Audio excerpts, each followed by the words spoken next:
Hold on. Frank gripped the wet timber of the raft as another wave launched them 6 feet into the air. The dog beside him whimpered but wouldn't release its teeth from his jacket. The Deschutes River had turned into pure rage. Spring floods swept everything in its path: trees, rocks, bridge debris. And now them. Frank couldn't remember how he'd ended up on this damn raft. The last thing he recalled, car crash by the bridge. Then darkness. Then water. Lots of water. Okay, boy, we stick together. The dog stared at him with brown eyes that held more than just panic. Something else. Something that made Frank uneasy. The raft lurched violently. Frank rolled, nearly tumbling overboard. The dog instantly grabbed his sleeve and pulled him back to the center of the raft. Strong. Smart. Where did you come from? Frank couldn't shake the feeling this dog wasn't here by accident. There was something professional about its behavior. The roar grew louder. Ahead, the river narrowed between cliffs, creating rapids. White foam danced over rocks like ghosts. Frank tried to recall the river map. 20 years as a rescue worker hadn't been for nothing. Deschutes. Big Falls Rapids, then. Oh no. His heart stopped. Waterfall. The dog suddenly grabbed his hand with its teeth. Not painful, but insistent, dragging him toward the right edge of the raft, where some metal thing stuck out between the boards. What's this? Frank moved closer. Shiny stainless steel. Part of something bigger trapped under the raft. The dog whined and nudged the metal with its nose. Its eyes burned with some inner tension, as if it knew something important. The river turned sharply left. The raft spun like a top. Frank grabbed the rope holding the logs together. The dog leaped and landed on his chest, claws digging into his jacket. You saved me, buddy. Frank stroked the wet fur. But who are you? The answer came as deafening cracking. One of the raft's logs began breaking away. The rope, soaked with water, couldn't take the strain. Move. Frank scooped up the dog and carried him to the opposite side of the raft. The log flew off and vanished in the foaming water. Now the raft was smaller and less stable. The dog ran back to where the metal stuck out, whining and scratching the boards with its claws. Its behavior grew more nervous. What are you trying to tell me? Frank approached the edge of the raft and peered under the water. Something glinted between the logs. A metal plate. With numbers. A car license plate. Frank raised his head and looked at the dog. The animal sat motionless, watching him with almost human seriousness. You were in that car, weren't you? Frank's voice grew hoarse. What happened, boy? Where's your owner? The dog turned its head toward the river and whined. Low, anxious. Ahead, 100 yards out, the river disappeared into a chasm. White mist rose from there like smoke from fire. Waterfall. They had 5 minutes, no more. Frank looked at the metal plate, then at the dog. Pieces of a puzzle began forming in his head. Car accident. Surviving dog. License plate under the raft. Someone's looking for you, right?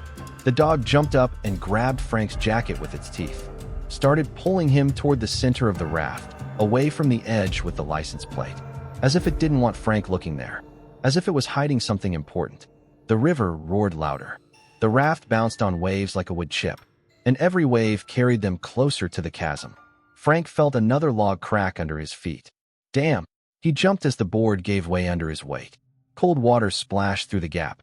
The dog whined and rushed to him, grabbing his pants with its teeth.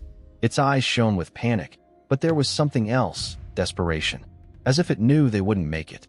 As if it knew more about the waterfall than it was showing. The raft turned, and Frank saw the shore 50 yards away. Trees, rocks, a chance to survive. But the current was too strong. We won't make it swimming, boy. Frank hugged the dog. But we'll try.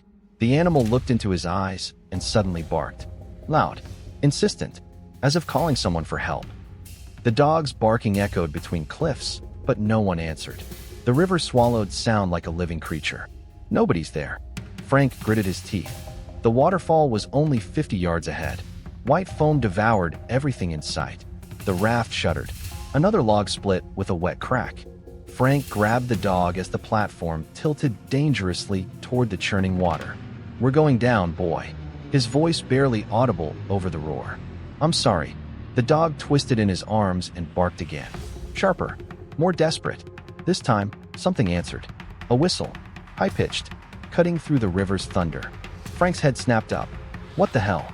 On the left bank, a figure emerged from the tree line. Too far to make out details, but definitely human. The person raised something to their mouth. Another whistle blast. The dog went crazy, barking, spinning, nearly throwing himself off the raft. Its whole body vibrated with excitement. "You know them?" Frank stared at the animal. "Who was that?" The figure on shore started running parallel to the raft. Fast, professional, like someone who knew exactly what they were doing. Frank tried waving his arms. "Help! We're going over." The person pulled something from their backpack. A rope? A gun? Frank couldn't tell from this distance. The raft hit a submerged rock. The impact sent them spinning toward the center of the river, farther from shore, closer to the waterfall. No. Frank lunged for the dog as another log broke free.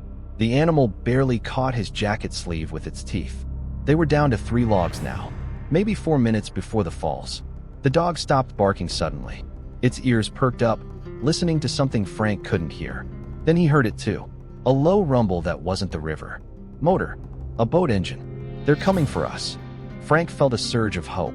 "Hold on, buddy." But the dog wasn't acting relieved. It was trembling, eyes wide with what looked like fear. "What's wrong?" Frank followed the animal's gaze downstream. A speedboat rounded the bend, moving fast against the current. But something was off about it. No rescue markings. No official colors. Just black hull and tinted windows. The dog whimpered and pressed against Frank's leg. Not excitement now. Terror. That's not rescue. Frank's blood went cold. Who are they?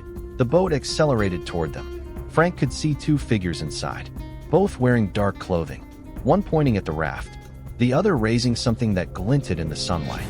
"Get down." Frank tackled the dog as the first shot rang out. The bullet splintered wood inches from his head. "They're trying to kill us." Frank rolled behind the raft's remaining logs, pulling the dog with him. Another shot. This one hit the water beside them.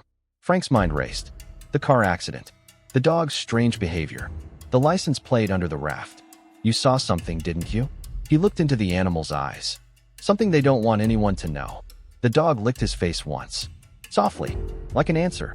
The boat was 30 yards away now, close enough to see the shooter's face. Cold. Professional. Frank grabbed the loose rope from the broken logs. "If we're going over that waterfall, we're going together." He tied one end around his waist, the other around the dog's chest. The animal didn't struggle. It understood. The boat pulled alongside the raft. The shooter aimed down at them. "Should have minded your own business, old man." Frank recognized the voice. Where had he heard it before? The waterfall roared 20 yards ahead. The raft picked up speed, sucked toward the edge. Too late now. Frank shouted over the noise. "We're all going over."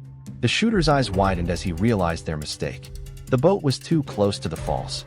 Too fast to turn away. "Pull back," the man screamed to his partner. But the current had them all now.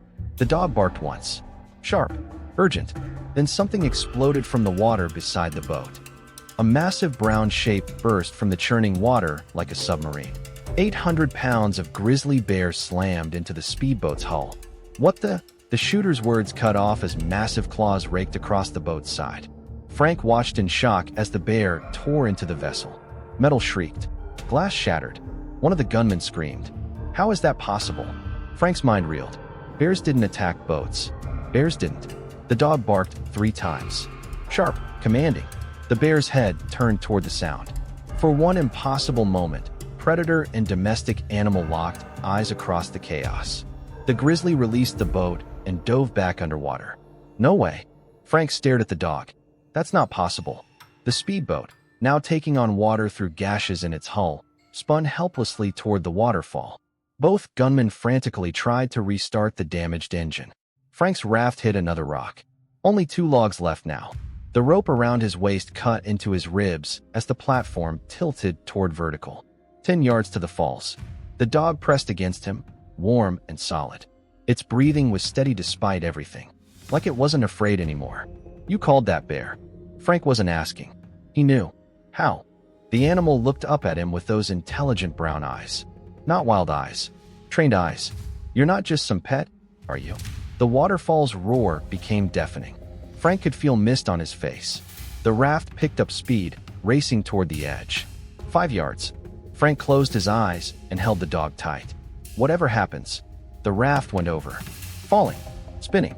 The world turned white with foam and thunder. Frank felt the rope snapped tight around his waist. The dog's weight yanked him sideways as they plummeted through empty air. 50 feet down. The impact hit like a truck. Cold, dark, crushing pressure. Frank's lungs burned. Which way was up? The rope around his waist went slack. The dog was gone. Panic shot through him as he thrashed in the churning pool at the waterfall's base. Broken logs spun past like missiles. Where was the dog? Frank's head broke the surface. He gasped, choking on spray. The pool was chaos, debris, foam, the wreckage of the speedboat spinning in the whirlpool. Boy! Frank screamed over the thunder. Where are you? Movement in his peripheral vision. Not the dog. One of the gunmen clung to a piece of the boat's hull 20 feet away. Blood streamed from a gash on his forehead. The man's eyes found Frank. Hatred burned there, even through the pain. This isn't over, old man. The gunman reached for something on his belt.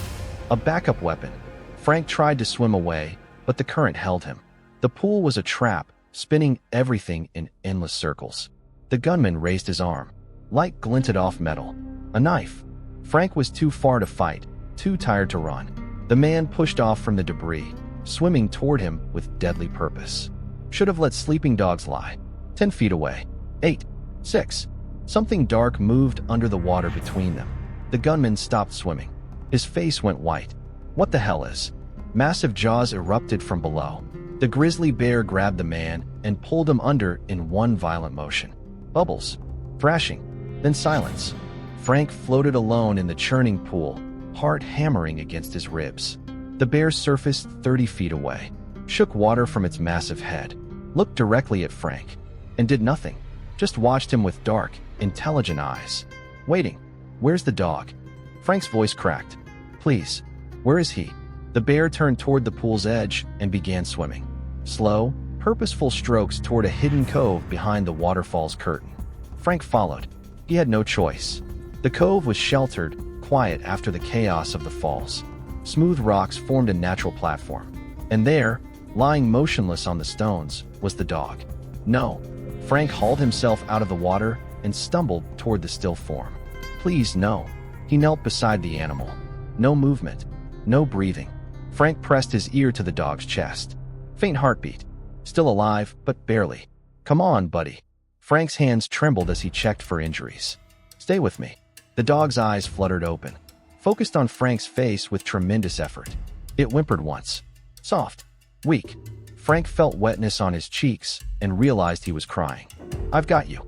You're going to be okay. The bear emerged from the water behind them. Massive paws made no sound on the rocks.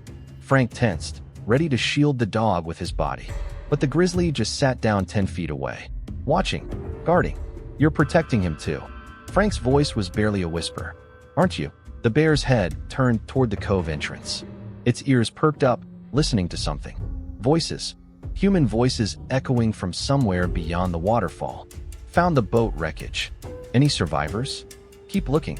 The package might still be intact. Frank's blood went cold. More of them.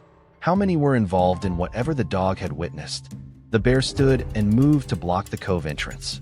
800 pounds of muscle and fury between them and whoever was coming. The dog stirred in Frank's arms, lifted its head with obvious pain. Its mouth opened slightly, not to whimper this time, to reveal something small and black tucked under its tongue. A micro SD card. That's what they want. Frank carefully extracted the tiny device. That's why they tried to kill us. The voices were getting closer.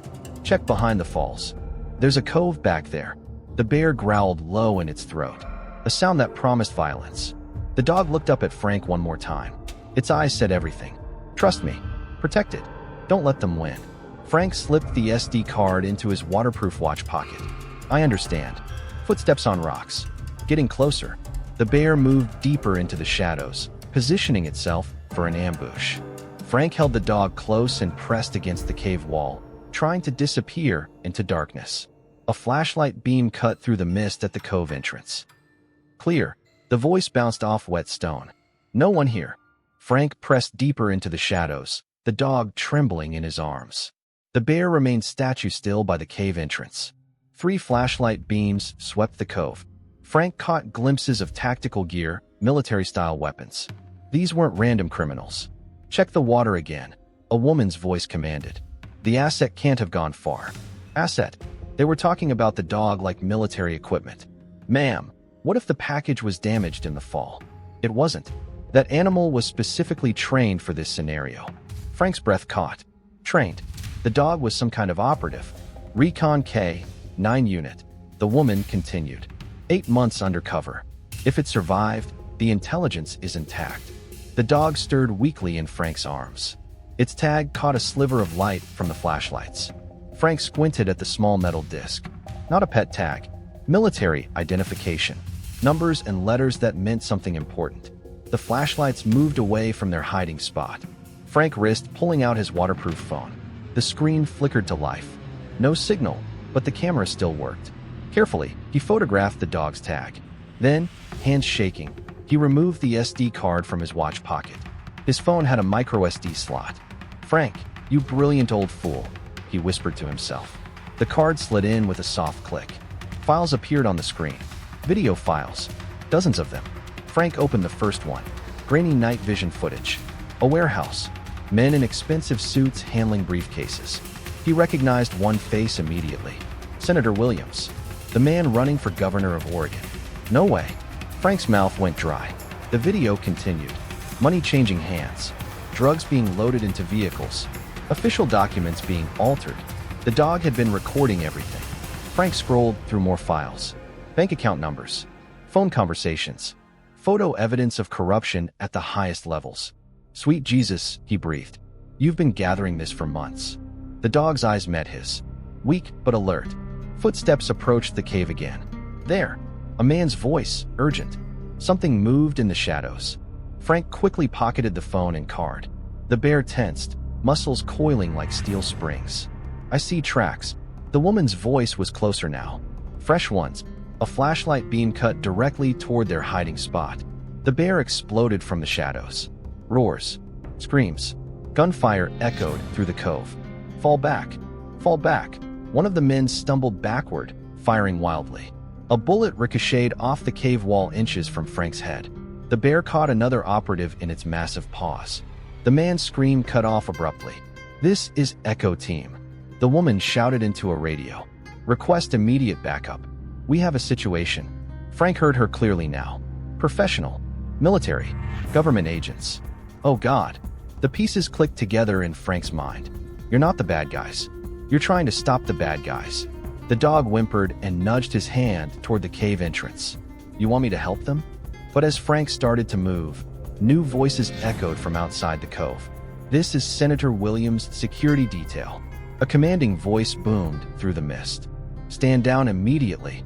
The woman agent's voice cracked with tension. "Sir, we have the package location. The intelligence is classified beyond your clearance level, Agent Morrison." Frank's blood turned to ice. The senator himself was here.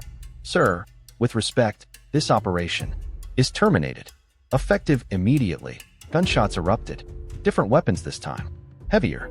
Agent Morrison's scream echoed off the rocks. "No, no, no." Frank clutched the dog tighter. "He's killing his own people." The bear backed into the cave, blood matting its fur. Even 800 pounds of fury couldn't fight an army. Heavy footsteps approached the cove entrance. "Find that dog." Senator Williams' voice was ice cold. "And kill anyone who's seen what it recorded." Frank pressed against the cave wall, mind racing. The SD card felt like it weighed 1,000 pounds in his pocket. The dog was a federal agent. Williams was the traitor. And Frank was the only witness left alive. "Sir, thermal imaging shows 2 heat signatures in the cave," someone reported. "Then finish it." A new sound cut through the air. Helicopter rotors. "What the hell?" Williams' voice carried confusion now. The chopper sound grew louder. "Multiple aircraft." "Sir, we have unidentified helicopters approaching. Military markings." Frank heard Williams curse violently. "How did they?" The senator's voice cut off. A loudspeaker boomed across the canyon. "This is FBI Director Sarah Chun. You are surrounded. Drop your weapons and surrender immediately." The dog's tail twitched. Once, like a weak wag. "Backup," Frank whispered. "You called for backup before this started." But Williams wasn't done fighting. "Open fire on those helicopters," he commanded. "This is a matter of national security." Machine gun fire erupted. The sound of metal on metal as bullets found their targets. One helicopter spun out of control, crashing into the river below. Frank felt the dog go limp in his arms. "Stay with me, buddy. Please." The bear nudged Frank's shoulder with its massive head, gentle despite its wounds. Then the grizzly did something impossible. It spoke. "Frank." The voice was electronically distorted, coming from a hidden speaker in the bear's collar. "This is Director Chun. Can you hear me?" Frank's jaw dropped. "The bear is wired?" "Military robotics," the voice continued. "That K-9 unit downloaded crucial intelligence. We need that data to stop a terrorist attack planned for tomorrow." "Tomorrow?" Frank's voice cracked. "Governor's inauguration. Williams plans to eliminate his political rivals and blame foreign terrorists. 20,000 innocent people will die." The dog stirred weakly and looked up at Frank. Its eyes held a message. "Trust them. Save everyone." Gunfire continued outside. Williams' forces were fighting a running battle with the FBI. "Frank, we're going to get you out of there. But we need that SD card." Frank pulled out the micro SD. Such a tiny thing to hold so much death and corruption. "I have it." "Good. The bear will guide you to an extraction point." "But Frank..." "Yeah. Williams has a kill team heading for your location. ETA 2 minutes." Through the cave entrance, Frank saw muzzle flashes getting closer. The bear stood and moved toward a crack in the back wall of the cave. A hidden passage. Frank scooped up the dying dog and followed. Behind them, explosions echoed as Williams' forces breached the cove. There, in the cave, below it, the passage lit up with fire as grenades detonated behind them. Frank ran through darkness, guided only by the bear's glowing collar, carrying a federal agent disguised as a dog, holding evidence that could save thousands of lives. And tomorrow, if they lived, the real battle would begin. The tunnel exploded behind them. Rock and fire filled the passage as Frank stumbled through darkness, the dying dog in his arms. "This way." The bear's electronic voice crackled through falling debris. 50 meters to extraction. Frank's lungs burned. His legs felt like lead. The dog hadn't moved in the last minute. "Stay with me, boy." Frank's voice broke. "Don't you dare die on me now." Light appeared ahead. Not daylight, floodlights. FBI vehicles surrounded a clearing where helicopters waited. Frank burst from the tunnel and immediately dove sideways as gunfire erupted from the tree. "Sniper!" someone screamed. Williams' kill team had found them. Bullets shredded the ground where Frank had been standing. He rolled behind a fallen log, still clutching the dog. Federal agents. "Take cover." More gunfire. Frank counted at least 6 different weapons. Williams had brought an army. The bear emerged from the tunnel and immediately took 3 bullets to the chest. Sparks flew from damaged electronics, but the massive robot kept moving. "Frank." Director Chin's voice came through the bear's speakers. "We need that card now. Williams is already moving on the Capitol." Frank looked down at the dog in his arms. Still breathing, but barely. The animal's eyes opened one final time. Looked directly at Frank. Its mouth moved slightly. Not a whimper. A whisper. "Trust the pack." Frank's heart stopped. The dog had just spoken. Human words. "You're not just a K-9 unit." Frank stared in shock. "You're Agent Sarah Martinez," the dog whispered. "Shapeshifter program. Classified. A human agent. Transformed into a dog." Frank's mind reeled. "The card," Agent Martinez breathed. "Get it to Chun. Stop the attack." An explosion rocked the clearing. Williams' forces were advancing with grenades. Frank looked around desperately. 50 yards of open ground to the FBI helicopters. No cover. Certain death. "I can't make it," Frank said. "There's too many of them." Agent Martinez struggled to lift her head. "Call the pack." "What pack?" "The bear's damaged." "Not that pack." Martinez's eyes rolled toward the forest. "The real one." She let out a sound Frank had never heard before. Not a bark. Not a howl. Something ancient. Primal. A call that seemed to reach into the very soul of the wilderness. The forest went silent. Then, from every direction, came the answer. Howls. Dozens of them. "No way," Frank breathed. They emerged from the shadows like ghosts. Wolves. Real ones. A massive pack surrounding the clearing.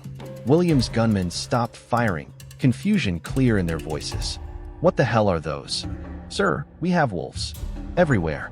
The pack leader, a massive gray alpha, padded into the clearing. Looked directly at Agent Martinez. She whimpered once. Soft. Respectful. The wolf's yellow eyes shifted to Frank. Intelligence burned there. Ancient wisdom. Understanding. They're here for her, Frank realized. She's Pac.